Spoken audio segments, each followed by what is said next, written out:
There's my DGens. What's going on, guys? What is going on? All right. Let's pull some charts up. Let's get this day started. Let's get this party started. All right. Let me get into the chat, see what everybody's talking about here. Andy, what's up, buddy? Good to see you, man. Thank you so much for watching over on X. Make sure you shoot me a follow if you're on X, guys. Be greatly appreciated. William, my man, what's up, buddy? Good to see you, man. Good to see you. Danny with the Vegeta, the vag, with the Vegeta mustache, handlebars. Dig it, brother. I dig it, man. What do we got? Sun is hot. Sun is hot. What's up, buddy? Good to see you, man. Good to see you. Funky. Looked like a rocket taking off. Waking up, still grounded. Oh, well, more fuel for the trip. Yeah, I mean, listen, Bitcoin's making its move, today. Altcoins will start to follow just like they did last time, right? Just this is going to be a green week, guys. It's going to be a green week. Boomer's in the house. What's up, buddy? Good to see you, man. Forkington, what's up, man? I'm here, he says. Good to see you, brother. Good to see you. I am Jasmy. We're all Jasmy. Absolutely, we are. Frederick, what's up, buddy? Good to see you, brother. Welcome in. Big Kev's in the house. We need your live streams pumped. Bitcoin dominance is coming down. Is Bitcoin dominance coming down? Let me pull that up. Let me have a look at Bitcoin dominance.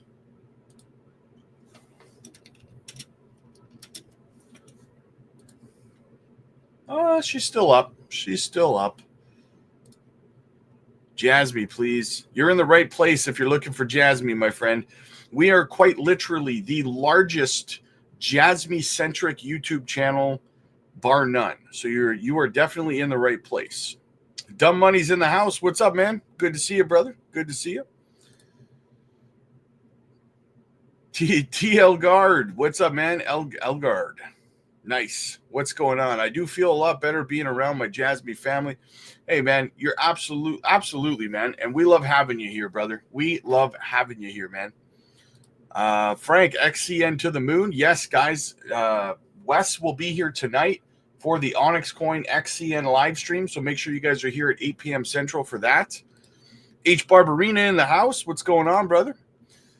Kevin, good afternoon from Lakeland, Florida. Nice. Lakeland, Florida in the house as well. You love to see that. Guys, as always, make sure you hit the like and subscribe to the channel. It helps the channel grow. It's the Christmas season. It costs you nothing. So do a brother a favor for Christmas and shoot us a sub. That'd be greatly appreciated, man. Be that guy. Christmas spirit, right? What else do we got? Hello, brother. Good to see you, man. Good to see you. Beebs, what's up, man? Future crypto millionaires. Beebs in the house. Peanut is suing Binance. Wonder what this whole thing will do for the price.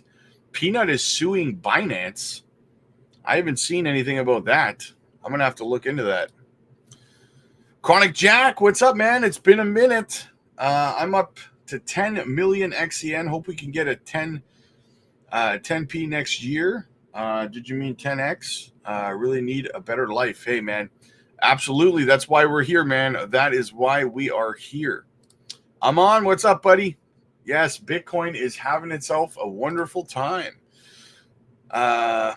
Got me 5 million XCN, 2 million Jasmy. Want more, but happy with that, with what I got. Yes, exactly, right? You got to be happy with what you were able to accomplish, because you will be able to accomplish more in the next bear market, right? Just remember that.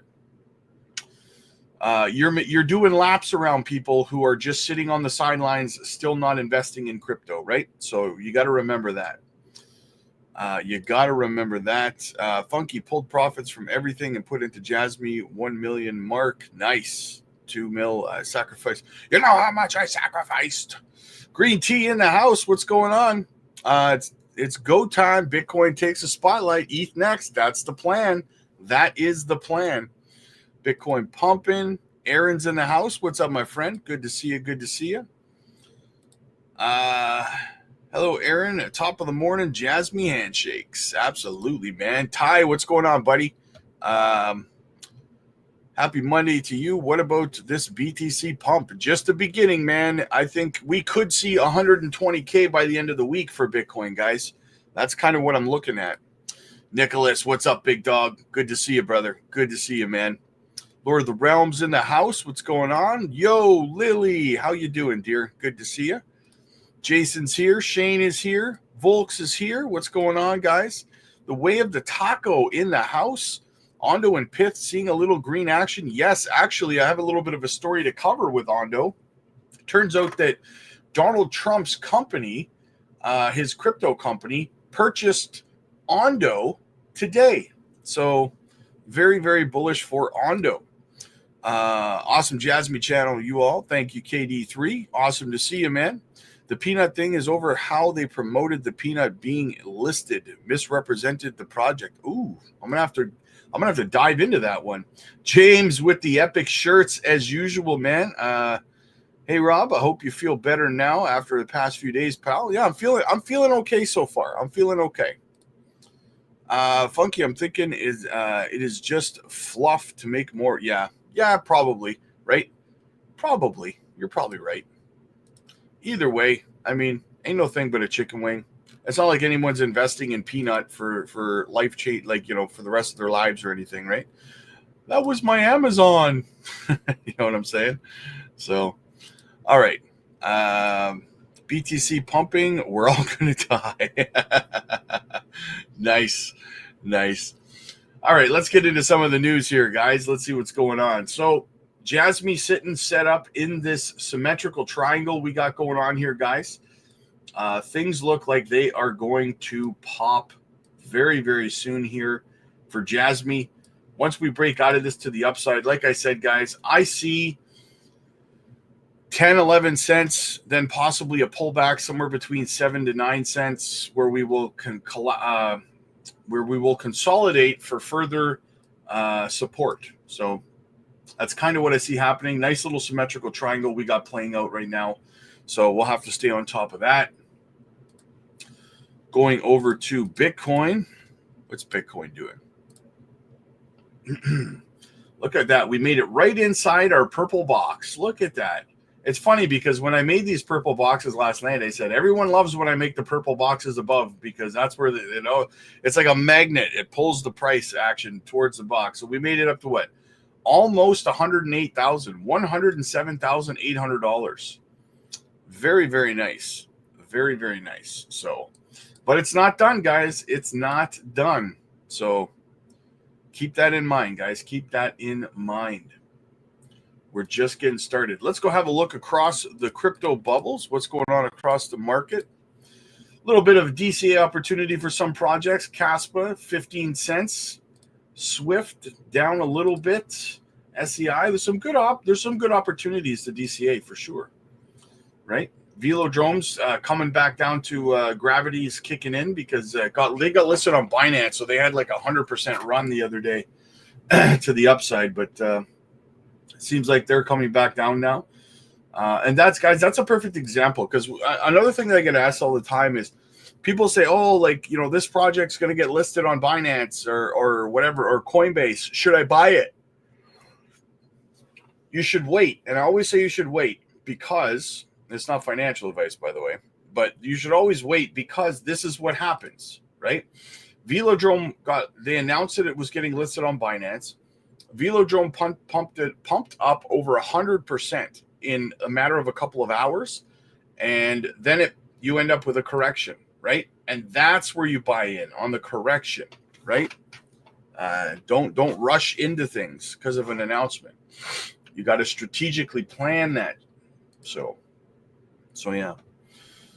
All right. What do we got? Let's get into some of the news, shall we?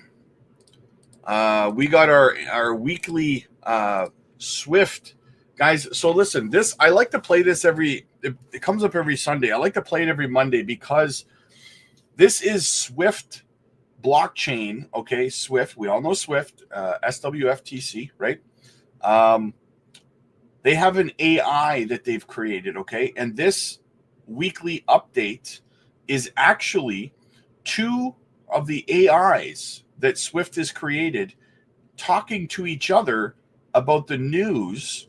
Now, it sounds like two people, but if you really pay attention, you can tell that they're two AI agents. But I think it's fascinating, and I like to support this because it's Swift, and I love Swift. I think it's a great project. So listen up, guys, to the weekly news roundup of the two Swift AIs giving you the latest and greatest. All right. Welcome back, everyone, for another deep dive into the world of crypto. This time, we're taking a look at all the big stories from December 2024. Lots going on, as always, but It always is. yeah, we've got some news snippets and some AI-generated insights Okay. to try to help us make sense of everything. What's really going on? Yeah. What are the trends we need to be paying attention to? And what do they mean for the future? That's the big question, right? The future. It's always what everyone wants to know. Well, especially in the crypto space. Oh, absolutely. I mean, things move so quickly here. It does feel like every week there's some new headline Right. that completely changes the game. It feels like dog years, doesn't it? It's like 7 years for every 1 year in the real world. Yeah. The pace of innovation is just incredible. So let's talk about one of the things that just doesn't seem to be going away. Volatility. Yeah, that's the word, isn't it? Volatility. Ethereum dipped below $3,900 this month, which, I mean, for those of us who've been following it for a while, Right. seems like, wow, that's a big drop. Yeah. But then again, you know, Yeah. I feel like that's just par for the course in crypto. You almost get used to the roller coaster, right? Right. But then here's the thing. You've got analysts predicting it could hit $5,000 At the beginning of next year. at the beginning of next year. Exactly. I mean, what do you make of that? How do you reconcile those two things? I think it speaks to the underlying potential that so many people see in Ethereum. Okay. Like, despite these dips, despite the volatility, there's a belief in the long-term value. So almost like Yeah. it's not even about the price Yeah. at any given moment. It's almost like, yeah, it's not about timing the market perfectly. Yeah. It's about recognizing the trajectory. That underlying value. Yeah, exactly. Okay. Yeah. Interesting. And then, you know, it's not just about the price of any one coin, right? Yeah. We're also seeing some really interesting growth in terms of the number of people who are actually using cryptocurrency. That's right. In December, we hit a record high, 18.7 million daily active users Globally, worldwide. worldwide. So, I mean, Yeah. you know, that's a lot of people. That's a lot of people. That suggests that it's not just a niche thing anymore, right? Right. That's Exactly. what's really exciting. It's starting to become mainstream. Yeah. I mean, is this the tipping point? Are we seeing mainstream adoption finally happening? Well, it's hard to say for sure, but it certainly feels like we're getting closer. Yeah. You know, more users, that means more demand, Right. potentially higher prices. Mhm. But it also, it puts pressure on the technology to keep up, to scale. Okay. Yeah, that makes sense. It'll be really interesting to see how things evolve. Okay. Now, I want to dive into some specifics. 'Cause, Yeah. you know, we can talk about the overall trends and the big picture. Right. But there's some really interesting stories Mhm. about specific coins this month. One that caught my eye was Hyperfun, Hyper fun, yes. which I'm not going to lie, the name alone kind of grabbed me, right? It's catchy, isn't it? It's catchy. But beyond the name, it saw some pretty remarkable growth this month. HFUN, Yeah. HFUN, the ticker symbol. market value went over $118 million Wow. and had a 24-hour increase at one point of over 78%. Now, that's what I call a good day. Right. So, I mean, what's the story there? Is this a sign of some bigger trend, or is this just kind of like a... It's a great question. And it's one that, honestly, every investor wants the answer to. Yeah. Is this a fluke? Is this the next big thing? Right. You know, you look at those numbers, 78% in a day. It's easy to get swept up in the hype. Yeah, FOMO for sure. But I always caution people, you got to dig deeper. Look beyond the price action. Okay. What's the underlying technology? What's the team behind it? Yeah, that makes... What's the real world use case? So not just like, is it a funny name or a cool logo, but like, Yeah, is there actual substance to it? exactly. Yeah. Does it solve a problem? Does it meet a need? Okay, that's a really good point. And then another one, Bluefin. BLUE. Yes, Bluefin, another interesting one. Also saw a significant jump. Broke through $0.48. Hmm? 45.7% daily increase. Not quite as dramatic as Hyperfun, Right. but still very impressive. Very impressive. So, I mean, are these kinds of jumps just like, are we just going to see this all the time now? I'd love to say yes, but probably not. Okay. I mean, these are outliers. These are the stories that grab the headlines. Right. But the reality is most coins don't see this kind of explosive growth. Right. It's important to remember that. So, for our listeners out there, don't expect to get rich quick. Don't mortgage your house to buy Hyperfund just because it had a good day. Exactly. Exactly. Do your research. Yeah. Okay. Now let's shift gears a little bit and talk about the big players, institutional investors. Right. The whales. Yeah, the whales. Yeah. The ones who can really move the market. Absolutely. Grayscale made a pretty big move this month. Transferred about 601 Bitcoin. To an unknown address. Yeah, to an unknown address, which always raises eyebrows. Right. A little bit mysterious, isn't it? It's like, what are they up to? $60 million worth of Bitcoin. Makes you wonder. Yeah. So, I mean, is this something that everyday investors should even be paying attention to? I think it's always worth paying attention to what the big players are doing. Okay. Because often they have access to information and insights that the rest of us don't. So it could be a signal of something bigger to come. Exactly. It's like trying to read the tea leaves a little bit. Yeah, that makes sense. And then another interesting development, Van Eck came out with some predictions for 2025. Oh, yeah. Their Outlook report. Yeah. They're saying that they expect approval of a Solana ETF, so SOL, and staking options for Ethereum ETFs. No, that would be a game changer. Yeah. I mean, ETFs, for those who aren't familiar, exchange traded funds. Basically a way to invest in a basket of assets. So instead of buying individual coins, Right. you can buy shares of an ETF that tracks, say, the price of Ethereum. Yeah. Okay, so what would that mean for the average investor if these predictions come true? Well, I think it would mean greater accessibility. How? It would be easier for people to get exposure to crypto. Yeah. Because ETFs are traded on traditional stock exchanges. Right. So you wouldn't need to set up a separate crypto wallet or anything like that. Interesting. Okay. And potentially it could lead to more institutional investment.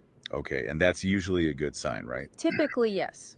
When you see institutions coming in, it often signals increased confidence in the market. Okay, so potentially some positive signs for the crypto space coming out of these predictions. Potentially, yes.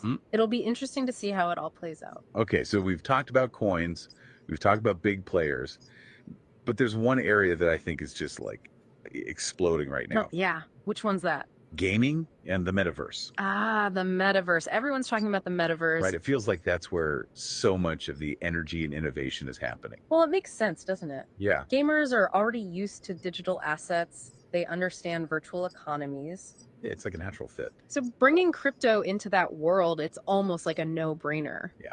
So we saw a couple of really interesting stories this month in that space. Yeah. Neon Machine, which is a blockchain game studio. Okay, I've heard of them. They just appointed Ken Rosman, former Microsoft executive, Oh, wow. as their CEO. So they're bringing in some serious talent. Yeah, some serious heavy hitters. That tells me they're playing for the long game. Yeah, and they're serious about making a big impact. Absolutely. And then Hyperliquid, which is a token for a metaverse project. Okay. Its market value has now surpassed $40 million. Wow, that's impressive. Yeah. So, I mean, what's your take on all of this? Is this just hype? Or is there something really like fundamentally transformative happening here? I think it's a bit of both. There's definitely a hype. The metaverse is still very much in its early stages. Yeah, for sure. But I do think there's something really powerful happening here. Yeah. You've got this convergence of gaming, crypto, and the metaverse. Yeah. And that's attracting a whole new generation of users, people who are comfortable with digital ownership, with virtual worlds. Right. And that could have a huge impact on the mainstream adoption of crypto. So it's like a gateway drug almost into the broader crypto space. In a way, yeah. It's a way for people to dip their toes in, to experiment without having to fully understand the technical complexities of blockchain. Right, because you don't even necessarily have to know that it's crypto to be using it. Exactly. It just becomes part of the gaming experience. Right, right. That's fascinating. Okay, so we've covered a lot of ground here. Now, guys, I want to support that because it is Swift, right? It's another area that Swift is branching off into. So I want to support it as best I can, and I hope you guys do as well. I keep hearing and seeing how JASMY could hit its previous all-time high, $4. I'm wondering, do people in the background know anything we don't know? What's happening is that they don't do the research, right? JASMY's not hitting $4 this bull run. It's not. As much as I want it to, it's not, right? What the problem is that you get a lot of people who do videos and they say that for clicks, right? They don't do any research. They just go over to CoinGecko and they look at the tokenomics, which takes about 3 seconds, right? And then they make a clickbait title and then they just say it. Everyone in the last bull run was saying that Cardano was going to $10, right? They were saying it because it was getting clicks, right? Cardano went to like $3.85 or something. So just keep that in mind, right? Aaron, wow, you were right, Rob. Hey, yeah, I know. I tend to do that. Sun is hot. Jovan, what's up, buddy? Good to see you, brother. Bless says, hit the like button, guys. Chappie. Santa Rally. Let's go, baby. Dominic, 10 cents incoming for Jasmy. Yes, sir. Dumb Money. AI is familiar. It's the same voice, but it's a different every week. Dumb Money. Every week, every Sunday, they do a 10-minute podcast. The two AIs, right? Every Sunday. So it's different topics. So no, you've never listened to it before. It's the same two voices, but it's another week of coverage, right? $4 would be like a 400x. Definitely not happening. I pray for a 15 to 30x. Yeah, $4 definitely is not happening. But I mean, it's nice to be nice, right?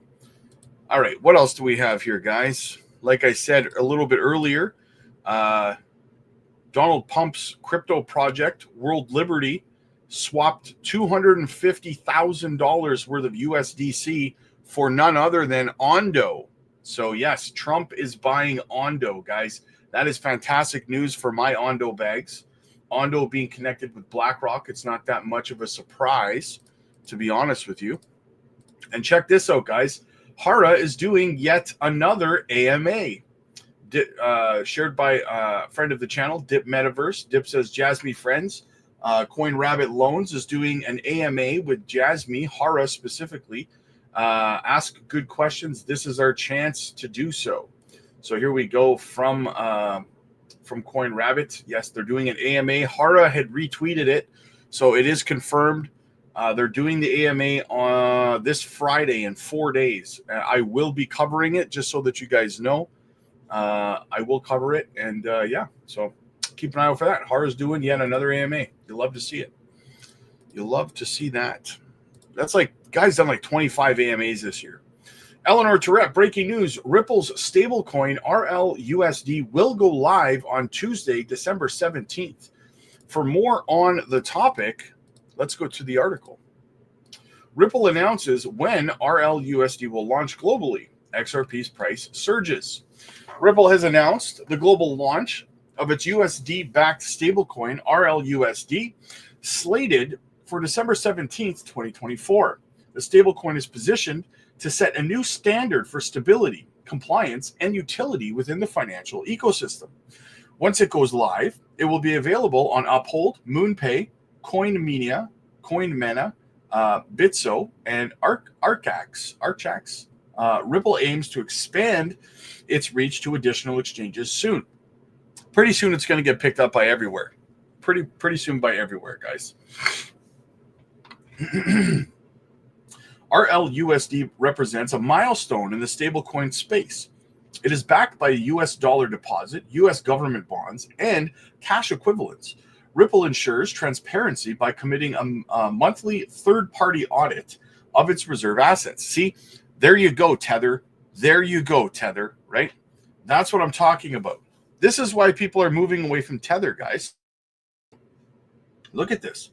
Ripple ensures transparency by committing to a monthly, not quarterly, not yearly, a monthly third-party audit of its reserve assets to prove that they're solvent, basically, that they're actually backed. The problem with Tether is that they refuse to be audited even one time, let alone on the monthly basis, right? So that's why Tether's getting kicked out of Europe. That's why Tether's getting kicked out of Canada. And it's only a matter of time before Tether gets kicked out of the United States, right? They will not prove that they're backed. I don't know what people need to understand about this. If you will not prove that you're backed one-to-one, you're not holding my money. No freaking way, right? The stablecoin compliance credentials are bolstered by its launch under the New York Department of Financial Services Limited Purpose Trust Company Charter. The NYDFS approval is a big deal for the stablecoin, and Ripple CEO Brad Garlinghouse describes it as a premier regulatory standard worldwide. According to Ripple's official press release, Garlinghouse emphasized the strategic importance of regulatory clarity.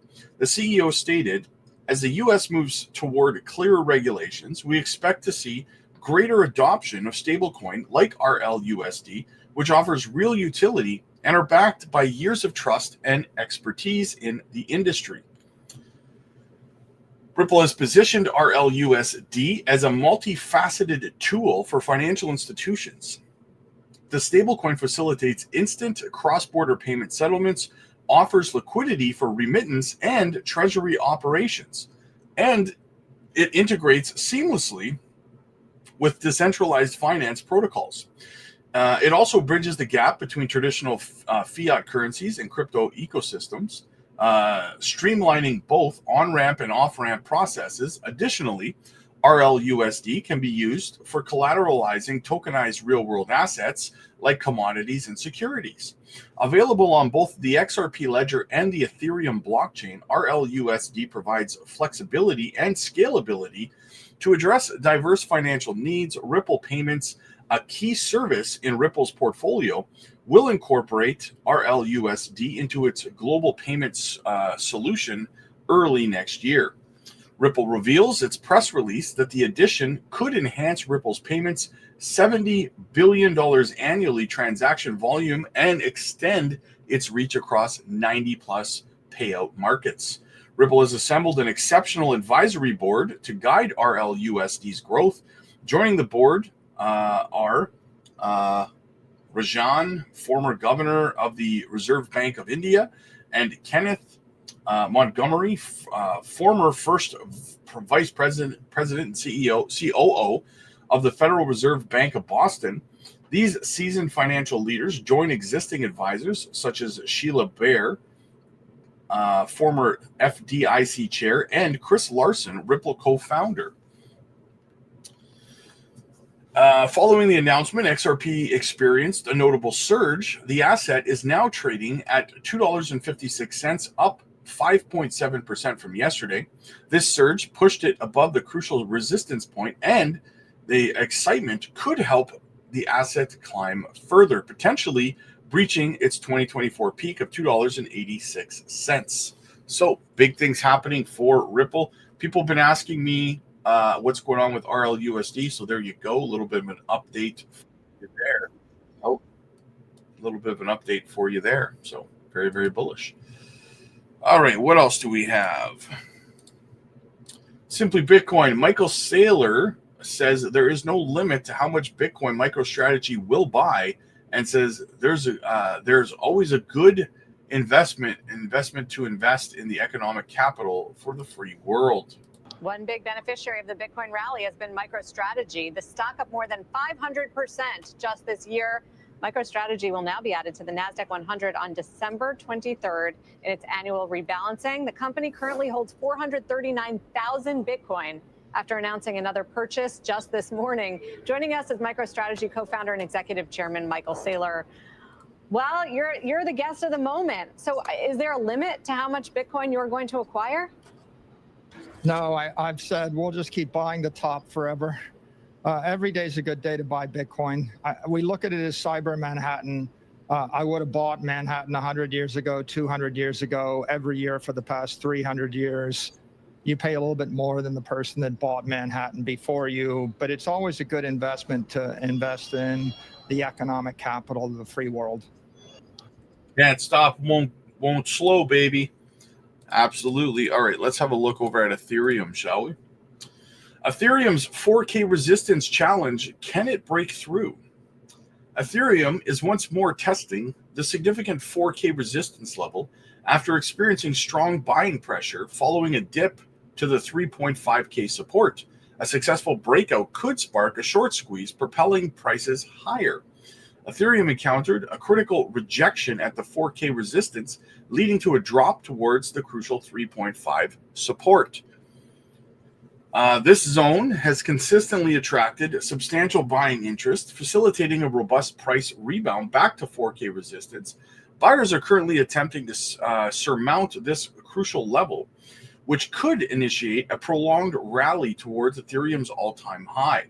Should Ethereum surpass $4,000 barrier, a short squeeze might ensue, forcing short sellers to cover their positions and boosting the price further. However, this 4K region also remains a formidable supply zone. Failure to break through could result in another setback. In such a case, Ethereum may persist to consolidate between 3,500 and 4K in the near term, as market forces vie for dominance. In the 4-hour view, Ethereum is navigating an ascending price channel. It faced rejection near the channel's upper boundary around 4K mark, retracing supply and testing the lower boundary near 3.5K. Renewed buying interest is at this support led to a bullish recovery, lifting Ethereum back towards the channel's median at 4K. The 4K level represents a substantial resistance aligning with the channel's upper edge. A decisive breakthrough here could unleash a fresh bullish run, aiming for its all-time high. Conversely, another rejection could confine the price to the channel between 3,500 and 4K.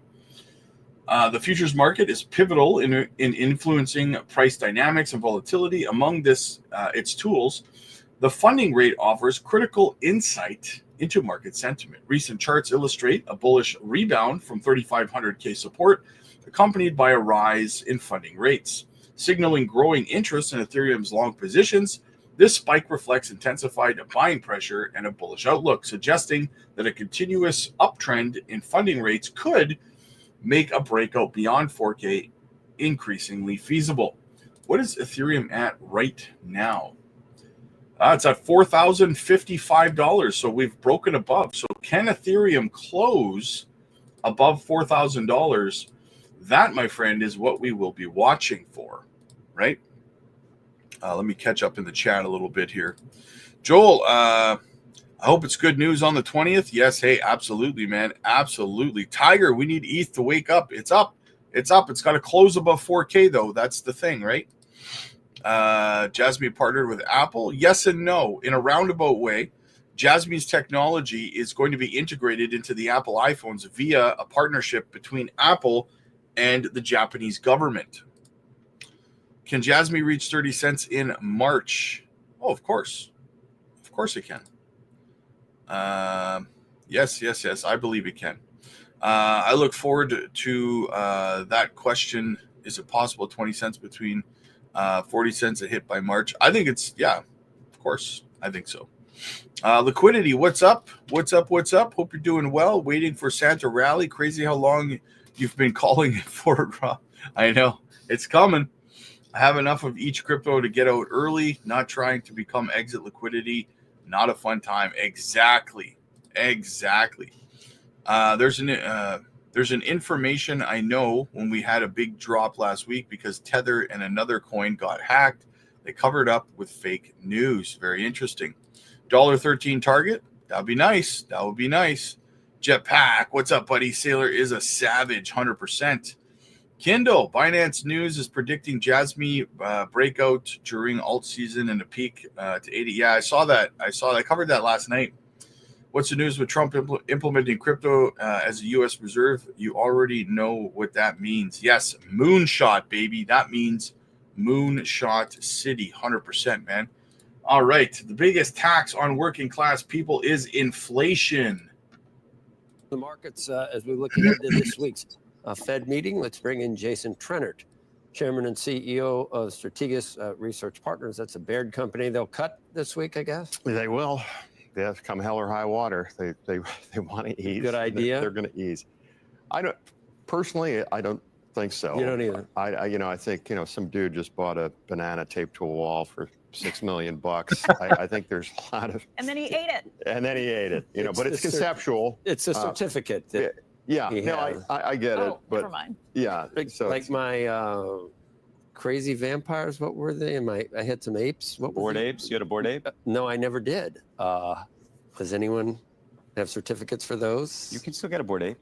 They still go for something, actually. Less than they They used to. Does the Fed, okay, are they just locked into what they told us they were going to do from this forward guidance, which no one likes anyway? I think so. And I do think, to be fair, the Fed is probably going to pause when we get into next year. And I hope they would, just because. So they figure a quarter point's not going to be the end of the world. Let's do it. We said we would. I think that's it, but I don't think it's a particularly great reason. And there's financial conditions are easy. There's virtually no question about that. And I also think that there are signs that inflation is still with us. So what about spreads? Where do the people that say we're absolutely in restrictive territory, where do they get that? What numbers are they? They can give you numbers. They can give you numbers. They might be looking at the real Fed funds rate. Maybe they take a look at that. But if you look at corporate credit spreads, they're about as tight as you could get. Does the Fed know that the labor market is softening? I think the Fed may have a hard time really making that case. There may be some signs of that in terms of the unemployment rate. Then what is it? What do they know that because inflation, it seems like if I was going to be worried about, I think that should be their single mandate. I've always said. Agreed. And it was until the late 70s. So even if it's not their single mandate, if the risks aren't equal on labor versus the strength, the stable currency, why not err on the side of the stable currency? I don't know, because the biggest tax on working people, working class people, and middle class people is inflation, by far. And easy money generally tends to benefit really rich people, right? And that was especially true during QE, because if you had a private equity portfolio or venture capital portfolio, you did great. If you're a regular guy with a savings account or gal with a savings account, you got zero for 12 years. So I'm not a big fan of the Fed's expanded powers, which have been around for a long, 14 years. You seem to be saying that another quarter point's not going to be the end of the world, and you do not think the Fed is making a policy mistake that comes back to haunt them right now, do you? Or is that possible that we have totally resurgent inflation with some of Trump's policies and I think regardless of who was president, the chances of a second wave of inflation are quite high. And it's partly because labor in the first wave of inflation always gets left behind. So their standard of living declines.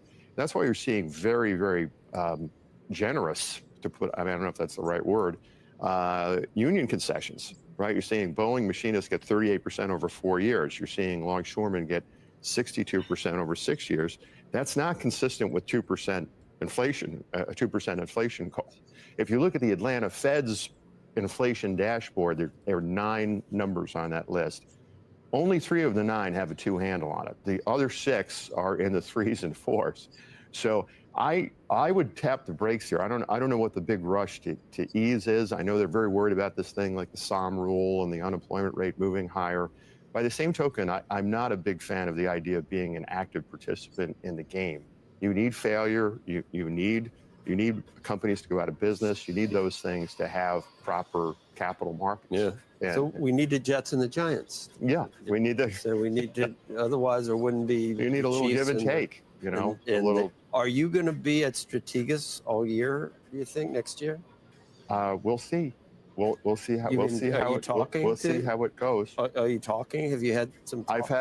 I've been down to Palm Beach, but I wouldn't be anywhere else other than. There's been some speculation in the papers about that's right for this gentleman. We'll see. Oh boy. Will we see a second wave of inflation in 2025? I think we could see it, but probably not till 2026-ish. MicroStrategy's massive 1.5 billion Bitcoin buy marks first purchase above 100K. MicroStrategy, led by the fervent Bitcoin advocate Michael Saylor, has boldly announced a significant Bitcoin acquisition despite the asset's price surpassing $100,000 for the first time. This remarkable purchase, however, has attracted fresh criticism of well-known Bitcoin skeptic Peter Schiff. You don't say. Peter Schiff had something negative to say about Bitcoin? I feel shocked.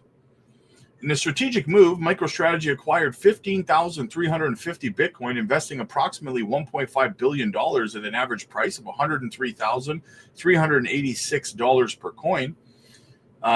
With this transaction, the company's total Bitcoin holdings have soared to 439,000 Bitcoin. This arsenal is now valued well over $44 billion, although the company shelled out $27.1 billion to amass it. Impressively, MicroStrategy's quarterly BTC yield surged to 46.4%, with an annual yield exceeding 72%. Sticking to his recent pattern, the company revealed this major acquisition on Monday, continuing a string of billion-dollar purchases. Predictably, Peter Schiff, a vocal critic of Bitcoin, seized the moment to express skepticism. He argued that Bitcoin's prices might tumble when MicroStrategy halts its purchasing spree. That doesn't make any sense. That doesn't make any sense at all, because there was a lot of times over like last year, for example, MicroStrategy just started picking up Bitcoin on like a weekly and monthly basis, like in the last couple of months. But they were purchasing it every few months, like every 5-6 months before that. And Bitcoin's price didn't tumble because MicroStrategy wasn't purchasing it. That doesn't, like, Peter Schiff's arguments are so stupid, and like there's so many holes in them. Does he think that people don't understand this? Like, I guess the average person doesn't understand. Also, on top of that, one might want to understand what OTC desks are, because guess what? That's where Michael Saylor and MicroStrategy purchased their Bitcoin, OTC, which means it doesn't affect the price of Bitcoin in a positive way. So he's saying basically, if MicroStrategy stops purchasing Bitcoin, the price is going to stop going up. The price doesn't go up because they purchased it. They're buying it OTC. That doesn't make any sense, right? They just purchased, 15,000 Bitcoin? OTC, man, like Peter Schiff knows better. He's spreading misinformation, right? To the average person that doesn't know any better.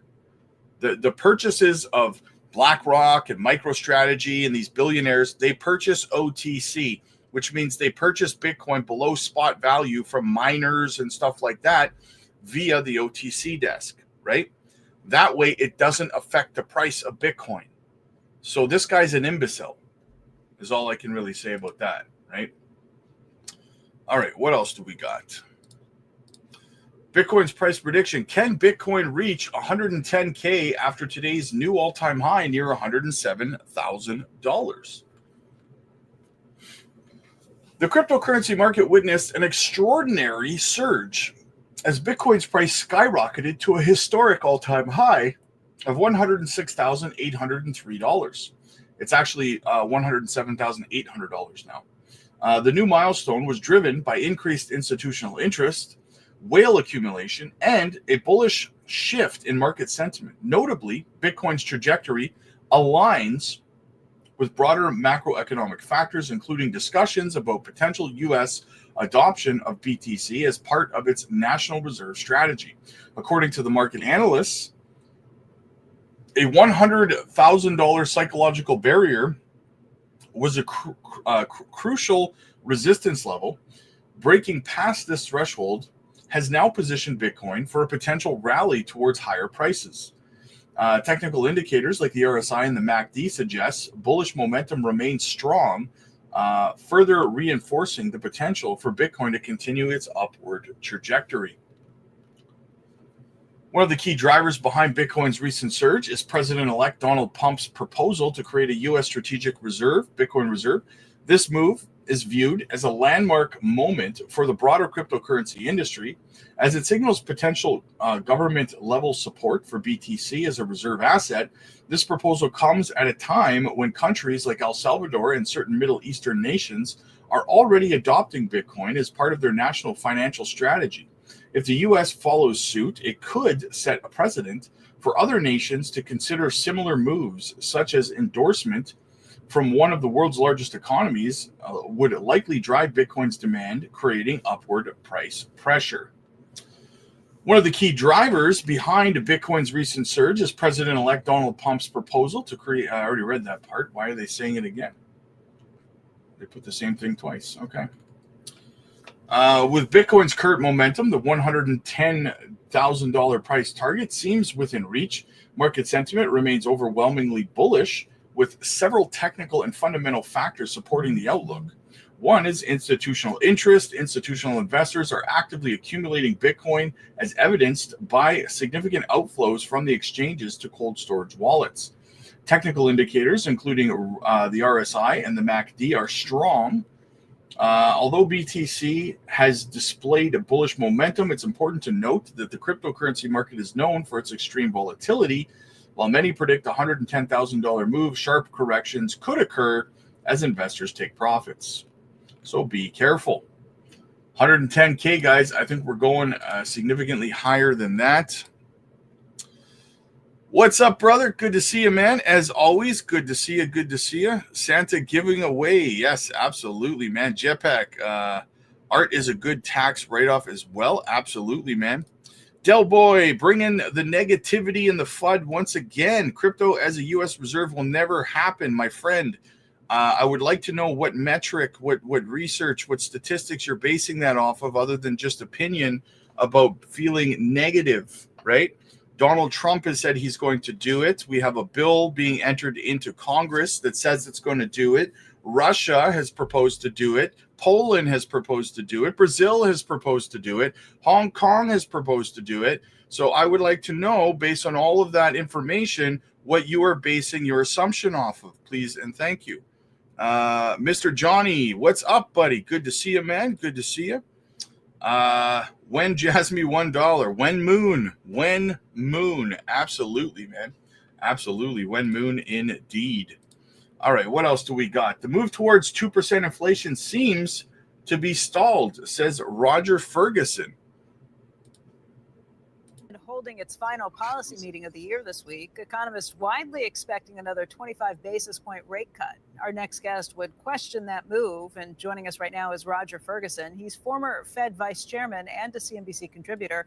Explain, that's a pretty intriguing opening, Roger. Why would you question that? Look, I think it's likely that they will move the 25 basis points. I think the issue is that the incoming data has shown, and everyone has observed it, that the move towards the 2% inflation target seems to have been stalled. When one looks at some of the GDP now numbers, the most recent forecasts of GDP, it appears to be the economy growing above trend, and we see loosening financial conditions. So while I think they've signaled a 25 basis point move and are therefore likely to go through with it, there are going to be strong arguments on the other side, and it'll be interesting to hear what Jay Powell has to say about those counter arguments when he gets to the press conference. Yeah, Roger, we had Robert Kaplan, the former Dallas Fed president, on air with us on Friday, and he said if he were still in the seat as the Dallas Fed chairman, he would very likely say the same thing you were saying, is that he wouldn't cut at this point. He would be very open to the argument and debate, but he thinks it's going to be a much more lively debate than maybe the market does at this point. Well, I think it's going to be a lively debate. I think they have signaled clearly what they want to do. Now, the argument that those who want to cut are going to make is, well, a couple of things. The most recent data showed some improvement in one of the areas that had been pretty sticky around inflation, which was rent. And they're also going to say that they still think that we are in restrictive territory. So I think Bob Kaplan's right. There will be strong arguments on both sides. At the end of the day, I think the market signal and the market expectation will weigh heavily on the decision making. Why do they do that? I mean, if they've already, Chairman Powell himself has very clearly made the point that, look, we don't think we're going to be cutting for a lot longer. We want to be able to sit and take a look around and really see what's there. What's the argument for cutting now versus waiting till January? You know, give yourself a little more time to sit and think around. Why do we have to do this in such quick increments? Why do we have to spoon feed the market what we're doing in advance and then stick to that plan, whether we really think it's a good idea or not? Well, first, I think many of them do think it's a good idea. We should be quite clear. You know, the reason it's going to be an interesting conversation is many people in the committee will think it's a good idea. Secondly, I think they want to position themselves well to move either way if need be. There's been some sense that inflation is sticky, but as I said, there's some early signs that maybe inflation is continuing to move down. And so I think it's important for them to exit the year positioned in a sort of a nimble fashion. And 25 basis points at this stage, I think it will have some strong arguments in favor of it. So I think that's why they're going to do it. And it's perfectly reasonable. At some point, you always have the last move, right? And then you wait and see. So this might be the last move, and then they'll wait and see. And then Robert, decide once the incoming data give them a sense of where to go in 2025. Robert Kaplan said that the best argument for not doing it at this point is if there really are some significant changes, if inflation is quite a bit stickier than we think, if new policies that are put in place by this new administration turn out to be a little more inflationary, it's going to be a little embarrassing to have to reverse course. And it's the credibility issue with the Fed.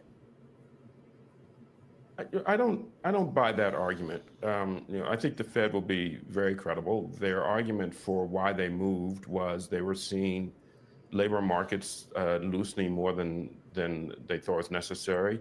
They had a high degree of confidence that inflation was coming down. I'm sorry, Roger, I should be clear. He didn't mean the moves to changed. this point. He just said the most likely reason, the best argument to not cut that additional 25 basis points is because if you do have to do an about face, that would be the stickier part. He's not talking about what they've done to this point. I don't agree with him on that in the following sense. They shouldn't refuse to move now with anticipation of policies that have not yet been put in place. I think that would not be a good idea, because then the theory of the case is we're going to guess what the incoming administration is going to do, and we're going to move even before they put anything into place to try to, in some sense, deal with the inflationary pressures. I think it is probably wiser for them, and Powell said this, the Fed is not in a position where they are speculating on policy.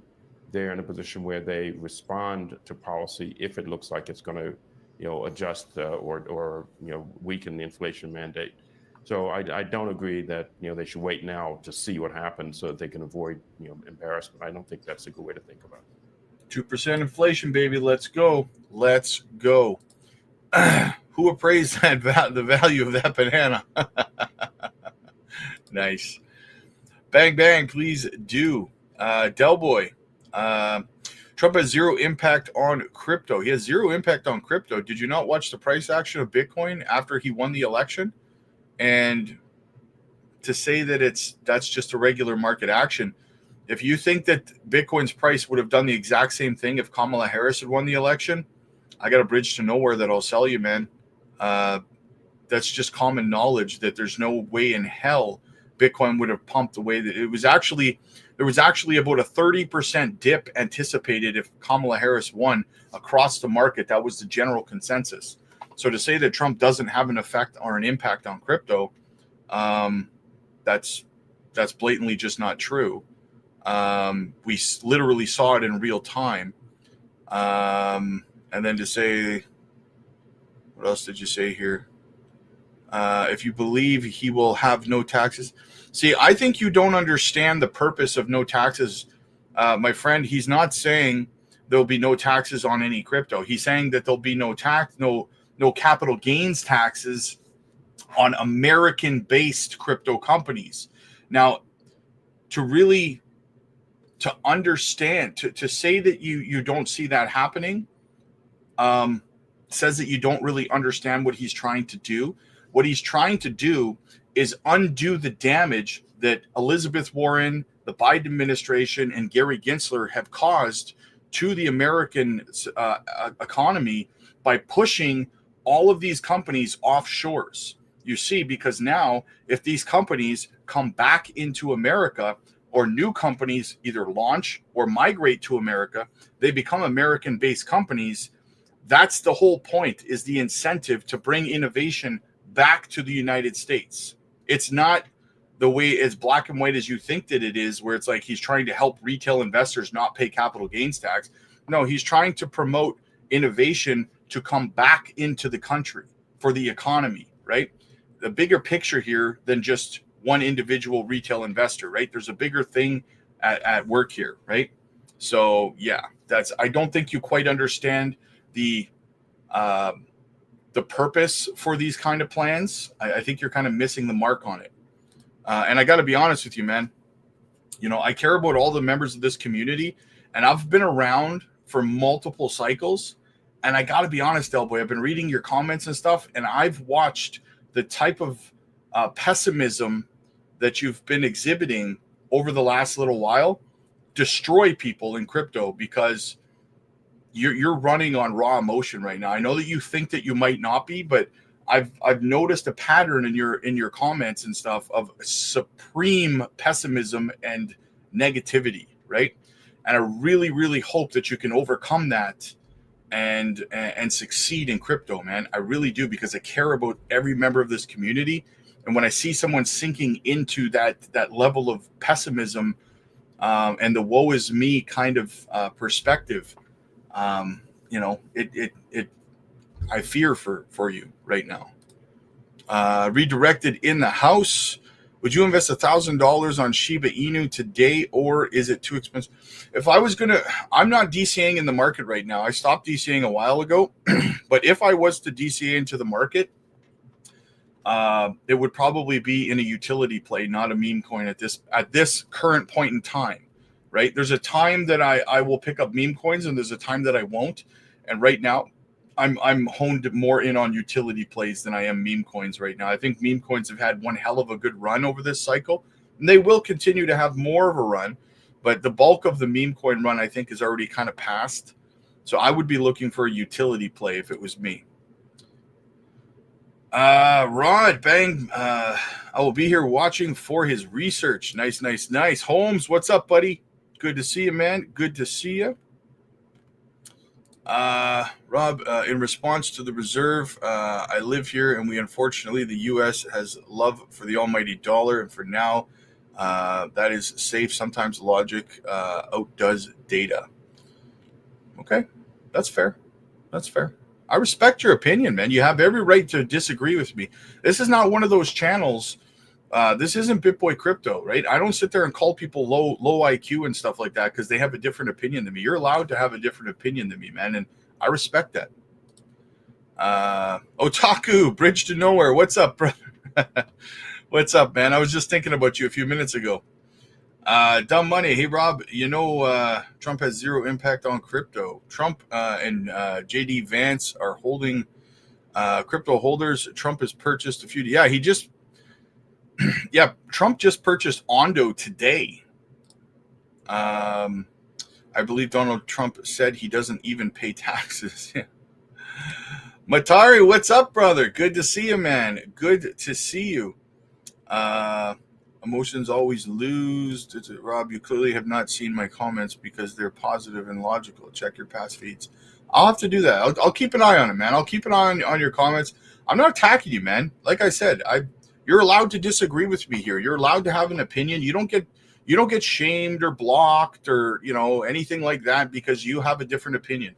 You're being very respectful, and I respect that. I respect your opinion. I respect your perspective. I'm just saying I'm worried about you. That's all I'm saying. I care. Okay? That's all I'm saying. I'm not attacking you, man. Possibility. Trump has all the impact on crypto. He has millions invested. Let's go, Trump. All right. What else? Do we have anything else? Let's go back and look at the Bitcoin chart.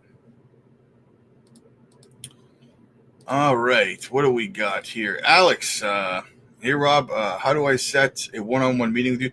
You got to shoot me a DM over on the Patreon, and I'll get one set up for you, brother. So just shoot me a private DM over there on the Patreon. Okay, guys. So listen, that's the news. That's the chat. Click like if you like this video. Click subscribe if you really liked it. And guys, schedule your one-on-one coaching sessions with me over on the Patreon. The spots fill up very fast, guys. So get over there, get your spot booked in. We do group Zoom calls every single evening. Get involved, join the conversation, have your questions answered in real time, not only by me, but by our entire community. We have everyone from veterans to beginners over there, guys. It's a great community. It's a great time, knowledgeable. If you don't have an exit strategy in place right now, guys, get over to the Patreon. Let's get your exit strategy built. Let's get your profit-taking plan in place before it is too late. every single decision you make with your portfolio for the next few months is going to impact you in a massive way. It has to be perfect, okay? So get over there.